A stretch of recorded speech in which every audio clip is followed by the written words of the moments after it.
Halo Tribuners, Anda sedang menyaksikan live update siang Tribunnews edisi Selasa 24 Desember 2024.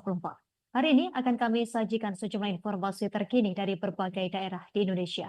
Bersama saya Yustina Kartika, kita jelang live update siang selengkapnya untuk Anda. Mengawali berita pada siang hari ini pemirsa, pemerintah Kabupaten Pemkab Mamuju menetapkan status tanggap darurat di Kecamatan Kalumpang. Hal ini dilakukan setelah 4 desa terisolir imbas jembatan terputus dan terjadinya longsor. 4 desa yang terisolir tersebut, yakni Desa Salumaki, Desa Lasa, Desa Karataun, dan Desa Siraun. Untuk informasi lebih lengkapnya terkait berita ini, kita telah terhubung bersama rekan Suwandi, jurnalis Tribun Sulbar. Rekan Suwandi, silakan laporan lebih lengkapnya dari Anda terkait bencana ini. Baik, terima kasih rekan Justina dan selamat siang Tribuners. Jadi betul sekali bahwa pemerintah Kabupaten Mamuju menetapkan status tanggap darurat di Kecamatan Kalumpang, Kabupaten Mamuju, Provinsi Sulawesi Barat akibat cuaca ekstrim yang melanda kecamatan tersebut satu pekan terakhir, di mana akibat dari cuaca ekstrim yang melanda Mamuju, khususnya Kecamatan Kalumpang pada satu pekan terakhir ini menyebabkan adanya jembatan terputus dan juga beberapa daerah atau beberapa titik terjadi longsor. Akibatnya 4 desa dinyatakan terisolir dengan jumlah penduduk sebanyak 2.000 jiwa dinyatakan terdampak parah akibat longsor dan terputusnya jembatan akibat cuaca ekstrim ini. 4 desa yang terisolir yaitu Desa Salumaki, Desa Lasa, Desa Karataun, dan Desa Siraun. Sehingga menanggapi hal tersebut, pemerintah Kabupaten Mamuju menetapkan status tanggap darurat khusus untuk di Kecamatan Kalumpang. Hal ini dilakukan untuk mempermudah banyaknya bantuan masuk. Bupati Mamuju mengatakan bahwa status tanggap darurat diberlakukan agar pemerintah bisa memberikan banyak intervensi termasuk bantuan-bantuan lain untuk masyarakat yang terdampak. Bupati Mamuju Siti Sutina Suhardi mengungkapkan bahwa pihaknya juga telah mengerahkan dan memerintahkan kepada BPBD dan PUPR untuk turun langsung membantu masyarakat yang terdampak.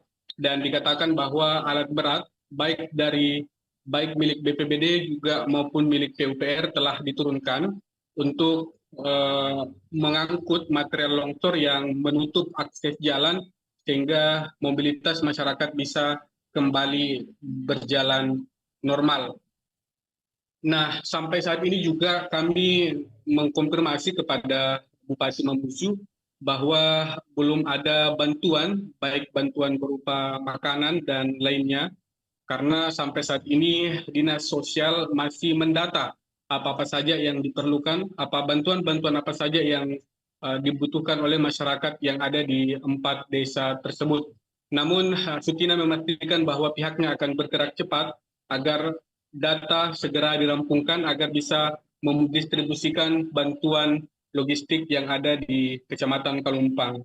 Sekedar diketahui Tribuners bahwa memang Kecamatan Kalumpang ini dibandingkan dengan kecamatan-kecamatan lainnya di Kabupaten Mamuju, memang infrastruktur di sana masih kurang memadai atau kurang bagus, sehingga ini juga menjadi bahan evaluasi bagi pemerintah Kabupaten Mamuju untuk bisa lebih memperhatikan infrastruktur yang ada di sana. Dan hingga saat ini kami juga masih terus mengupdate terkait dengan kondisi di sana, karena memang 2.000 jiwa terdampak parah akibat bencana ini, dan pemerintah Kabupaten Mamuju akan segera menginformasikan kepada kami terkait apakah material longsor tersebut telah berhasil dibersihkan dari badan jalan atau tidak. Kami akan terus juga menginformasikan kepada Tribuners terkait update terkini. Demikian mungkin rekan Justina yang dapat kami laporkan dari Mamuju, Sulawesi Barat. Saya kembalikan. Terima kasih. Baik, terima kasih rekan Suwandi, jurnalis Tribun Sulbar atas laporan dari Anda. Selamat bertugas kembali.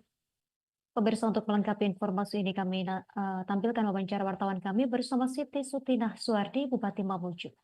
Tengah Bu, yang 5 desa di Kalumpang itu yang terdampak. Saya dapat info dari BPBD, seperti apa upaya dari Pemkab? Ya, jadi kami sudah arahkan Kepala BPBD Kabupaten Mamuju dan PUPR untuk turun melihat kondisi di sana, dan kita sudah turunkan alat berat untuk bisa membantu masyarakat di sana, karena memang kita tahu kondisi di sana ya, infrastruktur memang belum terlalu bagus ya. Itu menjadi PR kami dan menjadi PR pemerintah provinsi untuk bagaimana infrastruktur di 3 desa sih, itu di 3 desa itu bisa betul-betul kita perhatikan. Tapi untuk yang sekarang kita sudah menetapkan menjadi tanggap darurat dengan adanya bencana itu, sehingga banyak intervensi yang bisa kita turunkan. Nah, untuk yang sementara ini alat berat kita sudah kirim ke sana, ke atas, ke Kecamatan Kalumpang untuk bisa membantu. Untuk bantuan lain sudah terdistribusi bukan? Ini Dinas Sosial baru memetakan apa saja yang dibutuhkan oleh masyarakat yang terkena dampak. Setelah kita petakan, baru mereka naik membawa. Pemirsa, seorang jurnalis di Gorontalo diduga dipukul polisi anggota Polda Gorontalo pada Senin 23 Desember 2024. Korban adalah jurnalis media Raja Wali TV atau RTV, Rida Yansa alias Yayat. Pemukulan diterima sekitar pukul 5:30 waktu Indonesia Tengah saat meliput aksi unjuk rasa di depan Polda Gorontalo. Insiden bermula ketika massa aksi mulai membakar ban yang memicu suasana menjadi tidak terkendali. Untuk informasi lebih lengkapnya terkait kronologi peristiwa ini, kita telah terhubung bersama rekan Herjanto Tangahu, jurnalis Tribun Gorontalo. Rekan Herjanto, silakan laporan lebih lengkapnya. Justina di studio Tribuners, mana berada saat ini marisi di depan yang digelar oleh himpunan mahasiswa Islam memang pada satu unjuk rasa berlangsung sore hingga pada yang dalam Kapolda yang melukai hati daripada jurnalis ini pada saat tersebut. Salah satu wartawan dari Raja Wali TV diduga mengintimidasi dari perwira tinggi dengan pangkat seperti itu. Pertama Rida yang yang demonstrasi di Palembang. Kemudian insiden ini dinilai sebagai kebebasan pers dijamin oleh Undang-Undang Nomor 40 Tahun 1999. Ini berdasarkan keterangan yang diperoleh pada pukul 13 di bagian tengah yang tiba-tiba aksi di depan aksi yang saat himpunan masih dilakukan terkait aspirasi mereka dengan peredaran rokok ilegal di Gorontalo. Kemudian pada pukul 17.30 masa aksi mulai membakar ban bekas sebagai simbol aksi. Kemudian bersama setengah jam kemudian situasi memanas ketika kepolisian berupaya memadamkan api dan menangkap beberapa demonstran. Saat itu mereka menjalankan aksi menggunakan ponsel. Dan diketahui berdasarkan juga pengakuannya, dia secara resmi menggunakan ID card sebagai menyebut bahwa pada saat melakukan pembuatan atau satu dan langsung memukul tangannya saat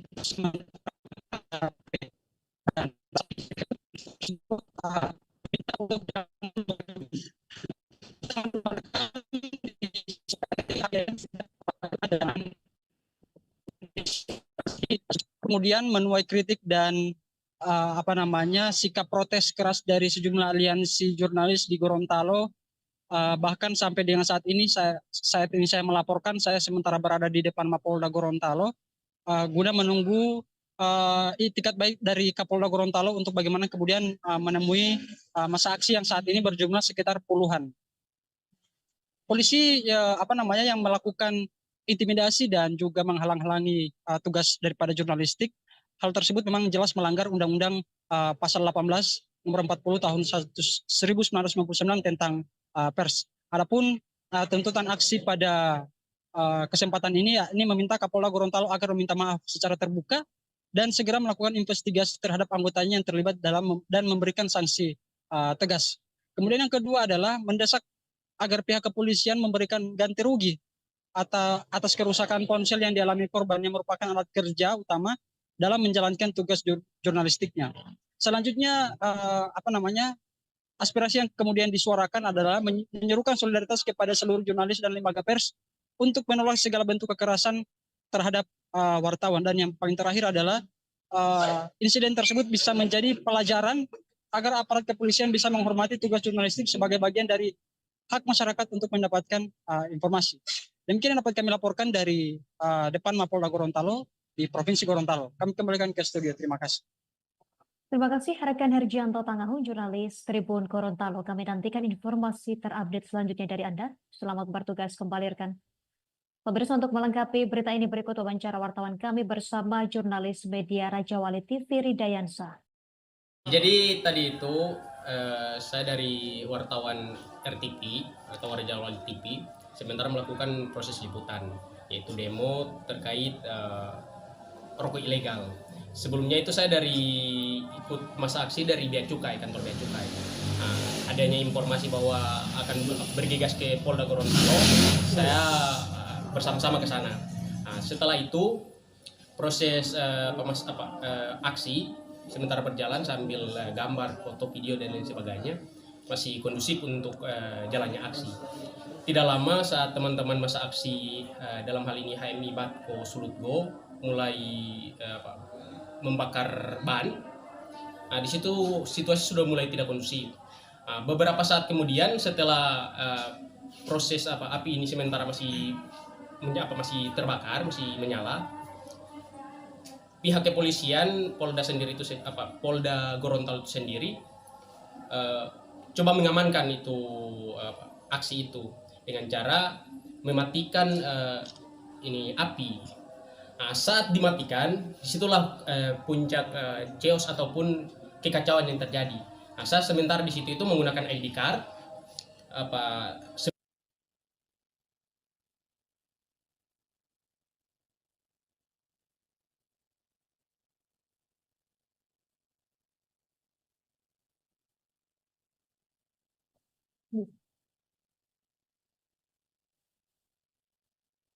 Pemirsa, Badan Narkotika Nasional BNN Kota Balikpapan mencatat berbagai pencapaian penting sepanjang tahun 2024. Kepala BNNK Balikpapan Kombes Pol Bonifacio Rio Rahadianto mengungkapkan bahwa upaya pemberantasan, pencegahan, dan pemberdayaan masyarakat telah menunjukkan hasil yang signifikan. Untuk informasi selengkapnya akan dilaporkan rekan Muhammad Zain, jurnalis Tribun Kaltim yang saat ini telah tersambung bersama kita. Rekan Zain, silakan laporan selengkapnya dari Anda. Selamat siang rekan Istina, melaporkan dari Kota Balikpapan, Kalimantan Timur. Sepanjang tahun 2024, Badan Narkotika Nasional Kota Balikpapan mencatat berbagai pencapaian dalam upaya pemberantasan, pencegahan, dan rehabilitasi narkotika. Dalam bidang pemberantasan, BNN mengungkap satu kasus besar dengan 3 tersangka dan menyita 4,134 kg ganja kering melampaui target awal. Selain itu, deteksi dini melalui tes urin kolektif melibatkan 3.167 peserta, di mana 25 diantaranya dinyatakan positif. Program Kelurahan Bersinar juga diterapkan di 3 wilayah, yaitu Kelurahan Margomulyo, Kelurahan Margasari, dan Kelurahan Baru Ulu untuk menciptakan lingkungan bebas narkoba. Sementara di bidang pencegahan, BNN melaksanakan 143 kegiatan komunikasi, informasi, dan edukasi, menjangkau 24.137 peserta, yang mayoritas merupakan pelajar dan mahasiswa. Sosialisasi juga dilakukan melalui berbagai media untuk menyampaikan pesan anti narkoba secara masif. Sementara itu, program rehabilitasi berhasil melayani 88 pengguna narkotika, terdiri dari 76 rehabilitasi rawat jalan dan 12 rawat inap dengan mayoritas pengguna sabu. Klien rehabilitasi paling banyak berasal dari kelompok usia rentang 17 sampai 25 tahun. Layanan rehabilitasi ini mendapatkan indeks kepuasan masyarakat sebesar 3,6 yang masuk kategori sangat baik. BNN Kota Balikpapan juga memperkuat kolaborasi lintas sektor melalui penandatanganan 17 dokumen kerjasama sepanjang tahun. Kepala BNNK Balikpapan, Kombes Pol Bonifacio Rio Rahadianto menegaskan bahwa pendekatan kolaboratif menjadi kunci keberhasilan dalam pemberantasan narkoba. Dengan capaian ini, BNN berkomitmen untuk terus berupaya menciptakan Kota Balikpapan yang bebas dari penyalahgunaan narkoba melalui langkah preventif, rehabilitatif, dan sinergi yang kuat. Mungkin demikian rekan Yustina yang dilaporkan. Terima kasih rekan Zain, jurnalis Tribun Kaltim atas informasi dari Anda. Selamat beraktivitas kembali. Pemirsa, berikut wawancara wartawan kami bersama Kepala BNNK Balikpapan, Kombes Pol Bonifacio Rio.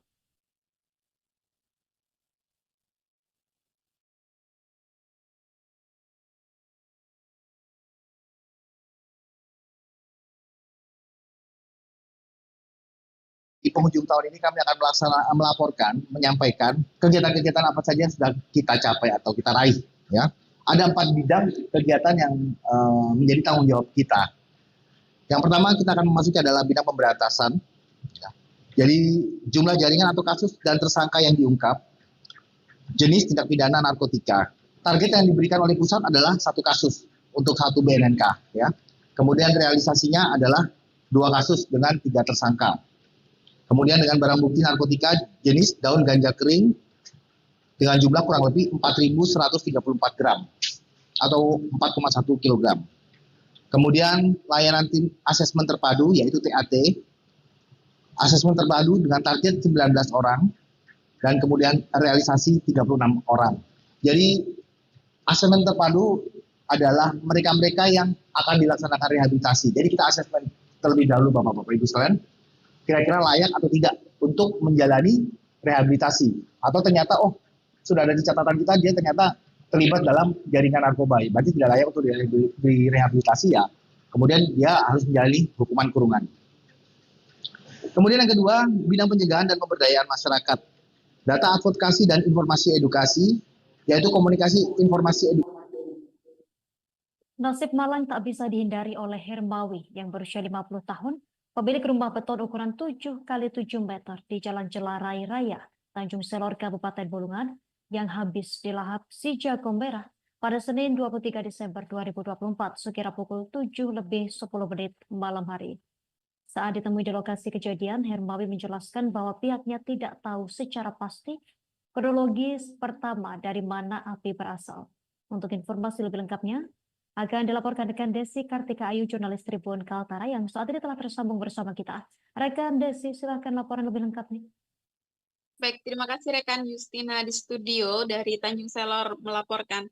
Ya, memang benar nasib malang ini tidak bisa dihindari oleh Hermawi, pria berusia 50 tahun, pemilik rumah beton ukuran 7 x 7 meter di Jalan Simpang Manunggal, Jelarai Selor, Tanjung Selor, Kabupaten Bulungan. Yang mana rumah miliknya ini habis dilahap oleh si jago merah kemarin pada pukul 19:10 waktu Indonesia bagian tengah.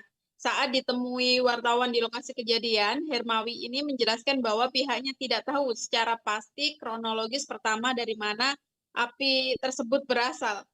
Karena Hermawi pada saat itu sedang berada di luar rumah untuk suatu keperluan. Kemudian rekan Justina, Hermawi ini mengaku kaget dan juga kebingungan saat pertama mendapati telepon dari menantunya yang mengatakan bahwa dari dalam rumahnya terlihat kobaran api. Pada saat yang sama, Hermawi lantas tidak berpikir panjang sehingga ia langsung menghubungi pihak kepolisian resor kota, yakni Polresta Bulungan melalui patroli jalan raya atau PJR untuk kemudian dilanjutkan kepada tim pemadam kebakaran.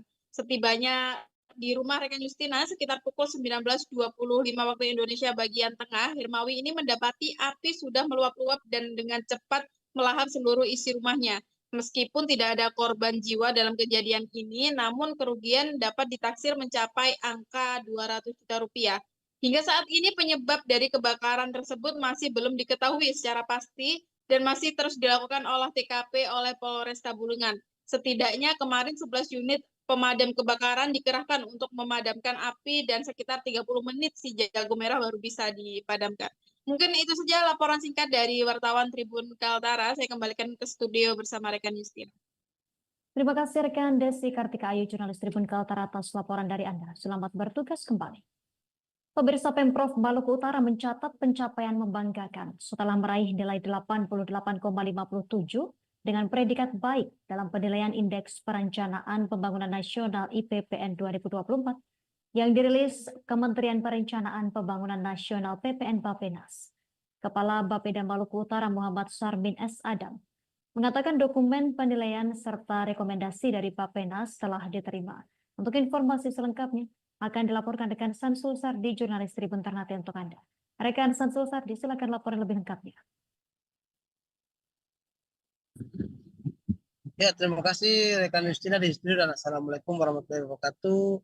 Tribuners di mana saja berada, kembali lagi bersama saya Samsul Sardi, wartawan Biro Maluku Utara Tribun Ternate.com yang melakukan terkait dengan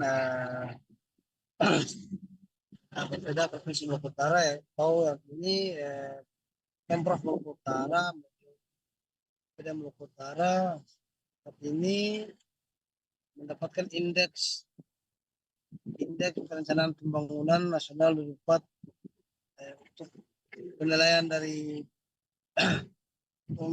pusat, yaitu untuk Maluku Utara mendapatkan nilai positif atau nilai terbaik di selama ini atau 88,57 Tribuners untuk Maluku Utara pembangunan infrastruktur. Semua ini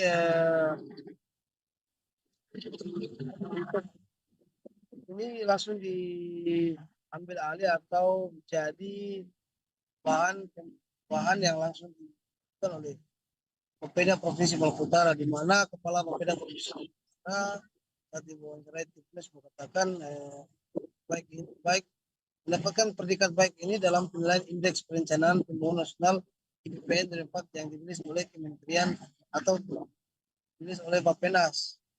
Kepala Bapeda Maluku Utara Sarmin S. Adams mengatakan bahwa dokumen penilaian serta rekomendasi dari Bappenas telah diterima. Penilaian IPPN bertujuan mengukur kualitas hasil perencanaan pembangunan daerah Provinsi.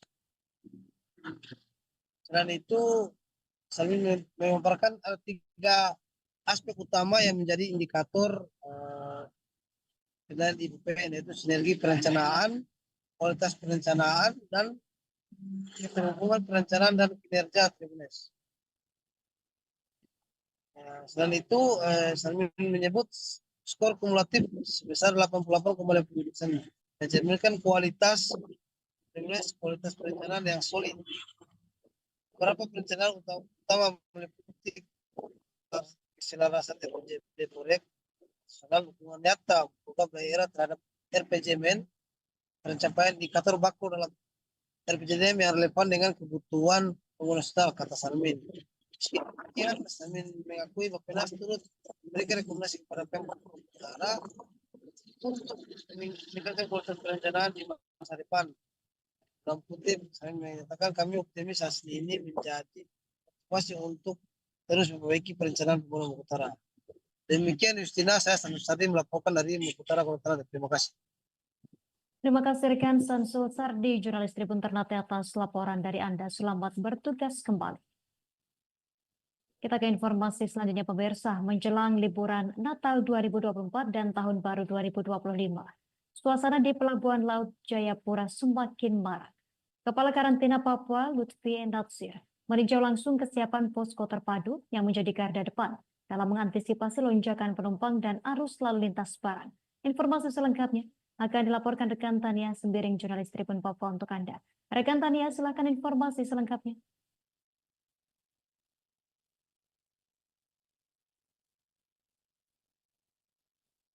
Baik, terima kasih Justina. Benar sekali Tribuners, menjelang perayaan Natal 2024 dan Tahun Baru 2025, suasana arus penumpang di Pelabuhan Laut Kota Jayapura terus meningkat. Bukan hanya arus penumpang di momen Natal ini, juga arus lalu lintas barang ikut meningkat. Untuk itu, Kepala Karantina Papua Lutfi Natsir meninjau langsung kesiapan posko terpadu yang menjadi garda depan dalam mengantisipasi lonjakan penumpang dan arus lalu lintas barang. Dalam tinjaunya, Lutfi Natsir memastikan semua elemen bekerja sama dengan baik untuk memberikan pelayanan terbaik kepada masyarakat. Dengan adanya posko terpadu tersebut, pihak karantina memperkuat pengawasan lalu lintas barang untuk mencegah terjadinya penyelundupan barang ilegal, baik berupa komoditas hewan, ikan, dan tumbuhan. Posko terpadu di Pelabuhan Laut Jayapura ini bukan hanya sekedar menjadi tempat pengawasan, tetapi juga simbol sinergi antar instansi dengan koordinasi yang lebih mudah berbagai pihak yang terlibat dapat bekerja lebih efektif dan efisien. Demikian Justina, laporan yang dapat saya sampaikan dari Kota Jayapura. Saya kembalikan lagi ke studio. Terima kasih rekan Tania Sembiring, jurnalis Tribun Papua, atas informasi dari Anda. Selamat bertugas kembali rekan. Pemirsa, Polsek Kawasan Laut Padangbai bersama BNNK Karangasem melakukan operasi tes urin mendadak terhadap sopir kendaraan di Pelabuhan Padangbai pada Senin 23 Desember 2024. Dari 10 sampel urin yang diperiksa, 1 orang sopir dinyatakan positif mengandung narkoba. Untuk informasi lebih lengkapnya akan dilaporkan rekan Eka Bita Suputra, jurnalis Tribun Bali untuk Anda. Rekan Eka Bita Suputra, silakan laporan lebih lengkapnya dari Anda, rekan. Ya, terima kasih Justina. Jadi kemarin Polsek Kawasan Pelabuhan Padangbai bersama dengan Badan BNNK Kabupaten Karangasem menggelar sidak terhadap para pengendara truk yang akan menyeberang dari Pelabuhan Padangbai Kabupaten Karangasem di Provinsi Bali menuju ke Pelabuhan Lembar di NTB. Jadi sidak atau tes urin ini dilakukan untuk mengantisipasi penyalahgunaan narkoba, khususnya kepada para pengemudi yang hendak menyeberang di pelabuhan atau mengangkut distribusi barang lintas provinsi. Dari hasil 10 sampel diketahui ternyata ada 1 orang pengendara truk yang terindikasi positif menggunakan narkoba. Setelah dikonfirmasi memang yang bersangkutan mengakui dan saat ini sedang menjalani proses rehabilitasi di BNNK Kabupaten Kelungkung. Setelah dipastikan pihak BNNK Karangasem berkoordinasi dengan BNNK Kelungkung, setelah dipastikan bahwa yang bersangkutan memang merupakan warga yang rehabilitasi, BNNK Karangasem lalu menindaklanjuti dengan memberikan pemahaman kepada yang bersangkutan untuk dapat melanjutkan rehabilitasinya. Selain itu dari sampel lainnya, selain itu merupakan sampel yang negatif narkoba. Diharapkan dengan tindakan ini dapat mencegah penyalahgunaan narkoba, terutama di kalangan para sopir truk yang melakukan distribusi barang lintas provinsi. Demikian Justina. Terima kasih rekan Eka Bita Suputra, jurnalis Tribun Bali, atas laporan dan juga informasi dari Anda. Selamat bertugas kembali. Pemirsa, berikut wawancara wartawan kami bersama pihak terkait. Jadi kita sudah menghubungi anggota dari BNNK Kelungkung untuk mengkonfirmasi apakah benar atau tidak. Di sini memang dia benar, sudah direhab dalam 2 kali proses. Ya, mungkin di sini terlihat positif karena masih dalam tahap rehabilitasi karena baru sebulan. Gitu. Kenapa kita juga bisa tangkap di sini positif? Karena di Kelungkung sendiri dia bilang ada kesibukan untuk bawa barang dari Bima ke Bali, dan memang ternyata yang seperti kita lihat dia memang supir yang bawa barang dari Bima ke Bali. Seperti itu. Jadi proses lebih lanjut mungkin kita akan terus koordinasi ke BNNK Kelungkung apakah supir tersebut rajin melakukan rehab atau tidak. Seperti itu aja sih. Jadi ditemukan nantinya seperti apa Pak langkah dari BNNK sendiri? Kalau BNNK Karangasem sendiri akan terus melakukan koordinasi dan kegiatan seperti ini kepada Polres, kepada instansi terkait. Seperti tes urin nanti mungkin kita akan mengadakan di stakeholder seperti Pemda, atau memang bila memang di akhir tahun baru ada dicurigai kembali, kita akan melakukan tes urin. Seperti itu kalau kegiatan BNNK Karangasem sendiri. Ini yang pertama ya, berapa sampel yang ini? Kita pertama ini sampelnya 10. Ya, dari 10. Dari 10 itu ada yang positif satu ya. Itu ya yang tadi ya? Yang tadi yang samar lah bisa dibilang. Karena dibilang positif dia tidak murni positif. Dia bilang negatif juga dia tidak murni negatif. Ya, dia murni negatif karena masih. Pemirsa, Wakil Menteri Wamen Perumahan dan Kawasan Permukiman PKP Fahri Hamzah meresmikan rumah layak huni atau RLH di Kelurahan Rabadompu Barat, Kota Bima pada Selasa 23 Desember 2024. Orang kedua di Kementerian PKP tersebut pertama meresmikan RLH kepada keluarga penerima manfaat di Kelurahan Rabadompu Barat sebanyak 13 unit Selanjutnya, peninjauan ke perumahan khusus Hapernas di Kelurahan Sambinai. Untuk informasi selengkapnya akan dilaporkan rekan Tony Hermawan, jurnalis Tribun Lombok untuk Anda pemirsa. Rekan Tony Hermawan, silakan laporan lebih lengkapnya. Ya, terima kasih rekan Justina dan juga Tribuners yang dapat saya informasikan. Wakil Menteri Perumahan dan Kawasan Permukiman Fahri Hamzah mengunjungi Bima, begitu ia tiba di Bima pada hari Minggu tanggal 22 Desember 2023. Ia sampai di Bandara Sultan Muhammad Salahuddin Bima sekitar pukul 17.30 WITA dan langsung disambut oleh jajaran pemerintah Kota Bima dan Bupati Bima Hajah Indah Damayanti Putri. Ia juga disambut dan tim 1608 Bima begitu.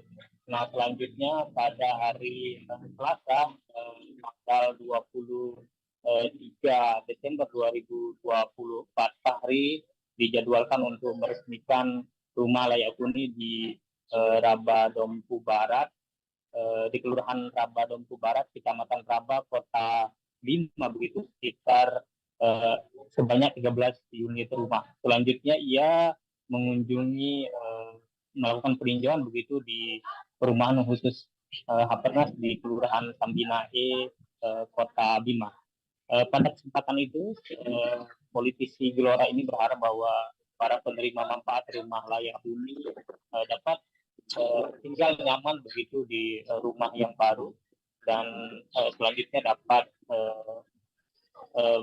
hidup begitu bersama keluarga dan anak istri dan tempat yang nyaman untuk beribadah ataupun jika ada warga yang memiliki usaha rumahan begitu. Salah satu keluarga penerima manfaat, Herman, mengucapkan banyak terima kasih begitu kepada pemerintah yang sudah memberikan rumah layak huni kepada keluarganya begitu. Nah, Bapak 3 orang anak ini sebelumnya begitu tinggal di rumah panggung yang ketika banjir akan menggenangi rumahnya begitu. Dan ia berharap bahwa bantuan-bantuan semacam ini dapat terus digelontorkan ke Kota Bima begitu. Demikian rekan Justina yang dapat saya laporkan kembali ke studio. Terima kasih rekan Tony Hermawan, jurnalis Tribun Lombok atas informasi dari Anda rekan. Selamat bertugas kembali. Pemirsa, berikut wawancara wartawan kami bersama seorang warga penerima manfaat RLH, Herman. Senang ya. Ya, kalau dulu memang gimana Pak kondisi rumah? Kalau misalnya banjir sering banjir di sini Pak? Ya banjir, masuk banjir ya. Dulu berarti kayu ya rumah panggung kayak gitu Pak? Setelah dapat bantuan ini gini si Ibu Telepon. Gimana? Alhamdulillah Pak.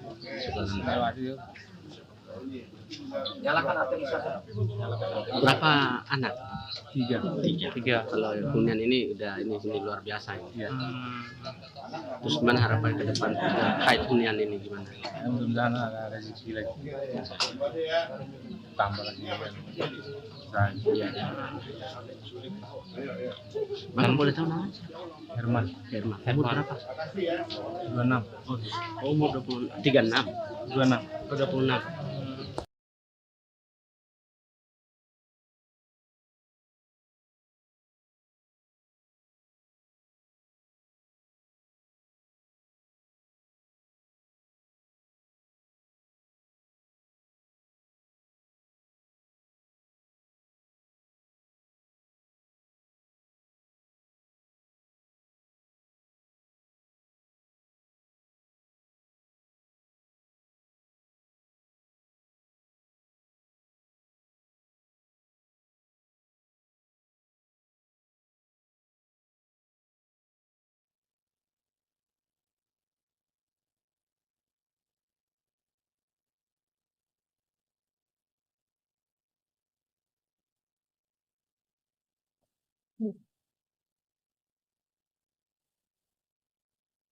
Pemirsa, Badan Narkotika Nasional BNN Kota Balikpapan mencatat berbagai pencapaian penting sepanjang tahun 2024. Kepala BNNK Balikpapan Kombes Pol Bonifacio Rio Rahadianto mengungkapkan bahwa upaya pemberantasan, pencegahan, dan pemberdayaan masyarakat telah menunjukkan hasil yang signifikan. Untuk informasi selengkapnya, akan dilaporkan rekan Muhammad Zain, jurnalis Tribun Kaltim yang saat ini telah tersambung bersama kita. Rekan Zain, silakan laporan selengkapnya dari Anda. Selamat siang rekan Istina, melaporkan dari Kota Balikpapan, Kalimantan Timur. Sepanjang tahun 2024, Badan Narkotika Nasional Kota Balikpapan mencatat berbagai pencapaian dalam upaya pemberantasan, pencegahan, dan rehabilitasi narkotika. Dalam bidang pemberantasan, BNN mengungkap satu kasus besar dengan 3 tersangka dan menyita 4,134 kg ganja kering melampaui target awal. Selain itu, deteksi dini melalui tes urin kolektif melibatkan 3.167 peserta, di mana 25 diantaranya dinyatakan positif. Program Kelurahan Bersinar juga diterapkan di 3 wilayah, yaitu Kelurahan Margomulyo, Kelurahan Margasari, dan Kelurahan Baru Ulu untuk menciptakan lingkungan bebas narkoba. Sementara di bidang pencegahan, BNN melaksanakan 143 kegiatan komunikasi, informasi, dan edukasi, menjangkau 24.137 peserta, yang mayoritas merupakan pelajar dan mahasiswa. Sosialisasi juga dilakukan melalui berbagai media untuk menyampaikan pesan anti narkoba secara masif. Sementara itu, program rehabilitasi berhasil melayani 88 pengguna narkotika, terdiri dari 76 rehabilitasi rawat jalan dan 12 rawat inap dengan mayoritas pengguna sabu. Klien rehabilitasi paling banyak berasal dari kelompok usia rentang 17 sampai 25 tahun. Layanan rehabilitasi ini mendapatkan indeks kepuasan masyarakat sebesar 3,6 yang masuk kategori sangat baik. BNN Kota Balikpapan juga memperkuat kolaborasi lintas sektor melalui penandatanganan 17 dokumen kerjasama sepanjang tahun. Kepala BNNK Balikpapan, Kombes Pol Bonifacio Rio Rahadianto menegaskan bahwa pendekatan kolaboratif menjadi kunci keberhasilan dalam pemberantasan narkoba. Dengan capaian ini, BNN berkomitmen untuk terus berupaya menciptakan Kota Balikpapan yang bebas dari penyalahgunaan narkoba melalui langkah preventif, rehabilitatif, dan sinergi yang kuat. Mungkin demikian rekan Yustina yang dilaporkan. Terima kasih rekan Zain, jurnalis Tribun Kaltim atas informasi dari Anda. Selamat beraktivitas kembali. Pemirsa, berikut wawancara wartawan kami bersama Kepala BNNK Balikpapan Kombes Pol Bonifacio Rio.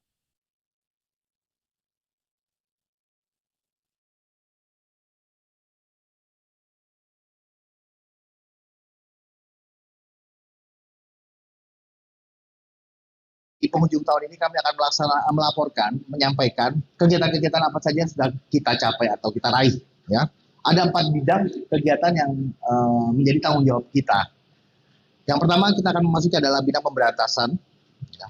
Jadi jumlah jaringan atau kasus dan tersangka yang diungkap, jenis tindak pidana narkotika. Target yang diberikan oleh pusat adalah 1 kasus untuk 1 BNNK. Ya. Kemudian realisasinya adalah 2 kasus dengan 3 tersangka. Kemudian dengan barang bukti narkotika jenis daun ganja kering. Pemirsa, sejumlah persiapan menjelang misa malam Natal di wilayah perbatasan Indonesia Timor Leste telah dilakukan di sejumlah gereja. Satu di antaranya di Gereja Katedral Atambua pada Selasa 24 Desember 2024. Pantauan Pos Kupang di Gereja Katedral sejumlah persiapan, mulai dari dekorasi, perlengkapan tenda maupun kursi sudah diatur rapi untuk memfasilitasi umat yang mengikuti misa malam Natal maupun pada Hari Raya Natal. Untuk informasi lebih lengkapnya akan dilaporkan rekan Agus Tanggur, jurnalis Pos Kupang yang saat ini telah tersambung bersama kita. Rekan Agus Tanggur, silakan informasi selengkapnya dari Anda. Baik rekan Justina dan Tribuners dimanapun berada, dapat saya laporkan bahwa yang sejumlah persiapan jelang misa Natal dan Hari Raya Natal di wilayah perbatasan Indonesia Timor Leste telah dilakukan di sejumlah gereja.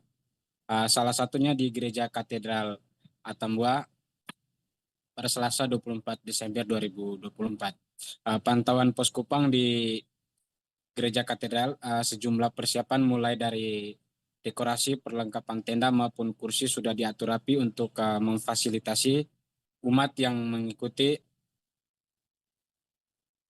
misa malam Natal maupun pada Hari Raya Natal pada 25 Desember 2024 besok. Selain itu juga sudah ada pos pengamanan dari Polres Belu yang berada tepat di depan Gereja Katedral Atambua. Di pos ini sejumlah petugas juga dikerahkan guna mengamankan perayaan Natal hingga Tahun Baru nanti.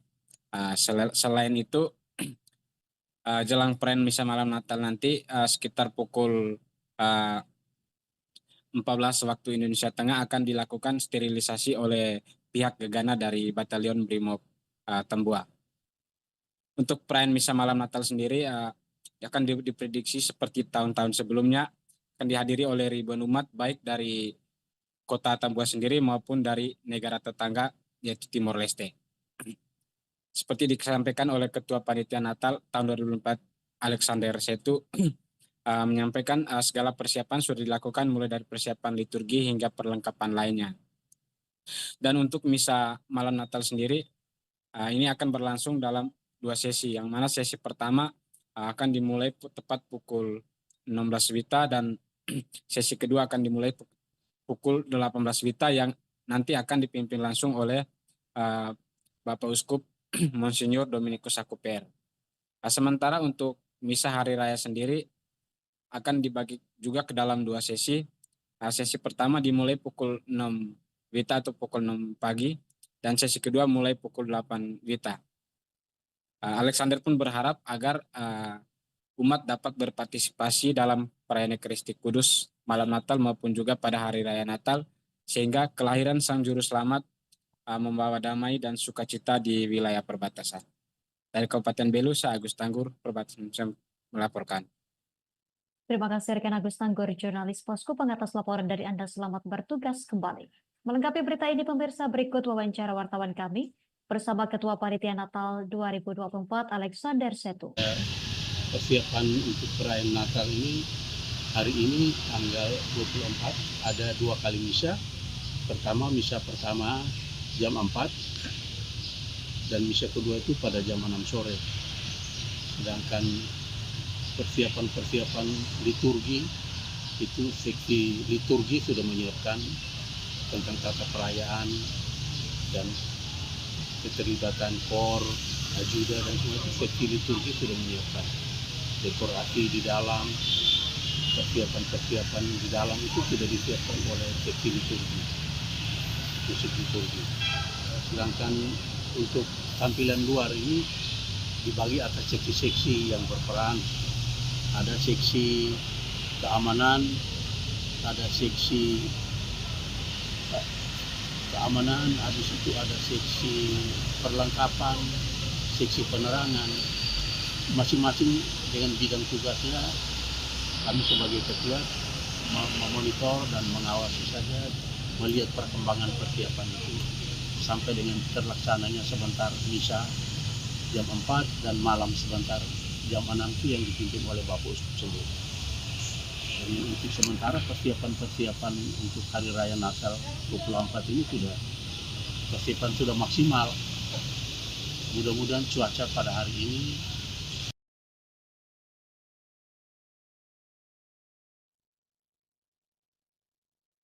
Suasana saat pagi hari menjelang H-1 Natal di kawasan Bundaran Besar Palangkaraya Tengah menjadi daya tarik bagi warga dan pengunjung pemirsa.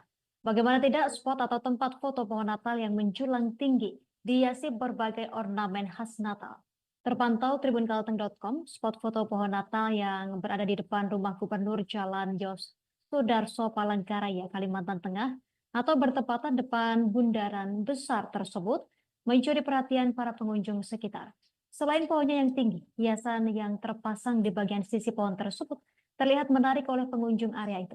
Untuk informasi selengkapnya akan dilaporkan rekan Rizky Akbar, jurnalis Tribun Kalteng. Rekan Rizky, silakan informasi selengkapnya. Baik, terima kasih rekan Tribuners. Saya Rizky Akbar Jalaluddin dari Tribun Kalteng izin melaporkan situasi terkini, tepatnya berada di Bundaran Besar Palangkaraya, Kalimantan Tengah. Yang mana terdapat di Bundaran Besar itu ada sebuah spot foto pohon Natal dengan hiasan ornamen yang sangat menarik dan tampak meriah. Bagaimana tidak, spot foto pohon Natal itu dihiasi berbagai ornamen menarik. Hiasan-hiasan tersebut berupa adanya lonceng-lonceng kecil dengan perpaduan warna yang serasi, Dan juga di spot foto pohon Natal ini terdapat 3 buah pohon Natal dengan ornamen yang berhiaskan pita-pita kecil. Yang mana pohon Natal ini dilengkapi dengan lonceng yang terkonsep warna emas dan juga warna merah. Tak hanya itu, ada juga beberapa kotak bernuansa Natal yang tersusun rapi dekat area spot foto tersebut. Sebuah kereta Sinterklas dengan 2 ekor rusa tampak menambah gejolak keindahan spot area foto tersebut. Menurut salah satu pengunjung di sini, tampak di kala senja maupun malam, para pengunjung mulai meningkat dan ramai. Karena spot area tersebut seolah seperti menghidupkan malam dengan ornamen cantik khas Natal itu sendiri. Tidak heran banyak warga di sini yang memadati area tersebut hanya sekadar bersuah foto dan menikmati keindahan hiasan spot foto area tersebut. Salah satu pengunjung, Bianca, mengaku cukup terpukau dengan ornamen pohon Natal ini, yang mana dirinya juga mengaku sudah 6 tahun tidak balik ke Palangkaraya. Namun ia mengatakan perubahan luar biasa yang terjadi di kota Palangka, apalagi dengan ditambahnya hiasan ornamen pohon Natal tersebut, yang mana menurutnya ini sangat terkesan cukup bagus. Tak hanya warga lokal, wisatawan dari luar kota pun juga turut meramaikan tempat ini, menjadikan bundaran besar sebagai simbol kehangatan perayaan Natal di Palangkaraya. Dengan adanya spot foto pohon Natal di bundaran besar ini menjadi bukti nyata semarak Natal dan Tahun Baru di Palangkaraya, Kalimantan Tengah semakin terasa. Baik, mungkin itu saja yang bisa saya laporkan, Tribuners. Terima kasih. Kembali ke studio. Terima kasih rekan Rizky Akbar Jalaluddin, jurnalis Tribun Kalteng atas informasi dari Anda. Selamat bertugas kembali rekan. Kita beralih ke informasi selanjutnya pemirsa. Badan Pekerja Sinode atau BPS Gereja Toraja kembali menggelar Toraja Light Festival kedua. Kegiatan tersebut digelar di halaman Gereja Toraja Jemaat Elim Rantepao, Toraja Utara pada Senin 23 Desember 2024 malam hari. Ratusan pengunjung mulai dari turis lokal hingga turis mancanegara turut menikmati kegiatan tersebut. Informasi selengkapnya akan dilaporkan rekan Freddy Samuel, jurnalis Tribun Toraja untuk Anda pemirsa. Rekan Freddy, silakan informasi selengkapnya. Ya, terima kasih Justina dan selamat siang Tribuners. Jadi benar bahwa Badan Pekerja Sinode Gereja Toraja kembali menggelar Toraja Light Festival yang kedua, di mana kegiatan tersebut digelar di halaman Gereja Toraja Jemaat Elim Kota Rantepao pada hari Senin 23 Desember 2024 malam hari kemarin, di mana ratusan pengunjung mulai dari turis lokal hingga turis mancanegara turut menikmati kegiatan tersebut, di mana dengan kerlap-kerlip pohon Natal membuat suasana semakin ceria dan juga meriah. Di mana kali ini untuk dekorasi pohon Natal yang diperlombakan tersebut dengan mengangkat tema recycle atau mendaur ulang berbagai macam sampah plastik menjadi pohon Natal, mulai dari bambu, botol plastik, dan lain sebagainya. Dan juga ada salah satu pohon Natal yang mencuri perhatian, yang dimana pohon Natal tersebut menyerupai replika Monumen Nasional atau Monas yang berada di Jakarta. Dan kepada Tribun Toraja, Ketua Panitia Toraja Light Festival yang kedua ini, Bapak Yaya Rundu Padang, mengatakan bahwa biarlah kedamaian Natal bagi semua orang dan juga menambah sisi gemerlap dalam perayaan tersebut. Dan juga ia mengatakan yang terlibat, para peserta yang terlibat tidak hanya dari umat Nasrani saja, namun dari berbagai macam umat beragama, mulai dari Islam, Hindu, Buddha, dan lain sebagainya. Dan pada saat kegiatan pembuka festival tersebut, para ibu kaum wanita PWGT Toraja Utara menyanyikan lagu Feliz Navidad dengan menggunakan angklung dan juga pakaian tradisional, yaitu tenun khas Toraja, dan juga perlombaan lainnya seperti perlombaan catwalk dan juga tarian busana anak, pentas seni dan musik, dan juga pertunjukan-pertunjukan lainnya seperti pertunjukan kembang api dan lomba vokal. Seperti itu Justina, saya kembalikan ke studio.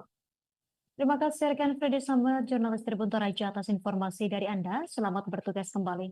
Melengkapi berita ini, berikut wawancara wartawan kami bersama Ketua Panitia Yaya Rundupada.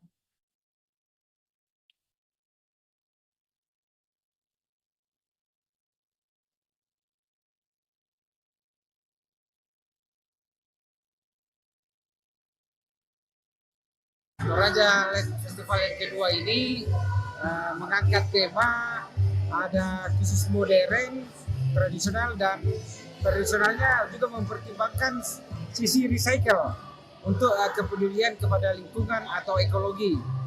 Jadi itu juga memang tema Gereja Toraja, yaitu mencintai segala makhluk.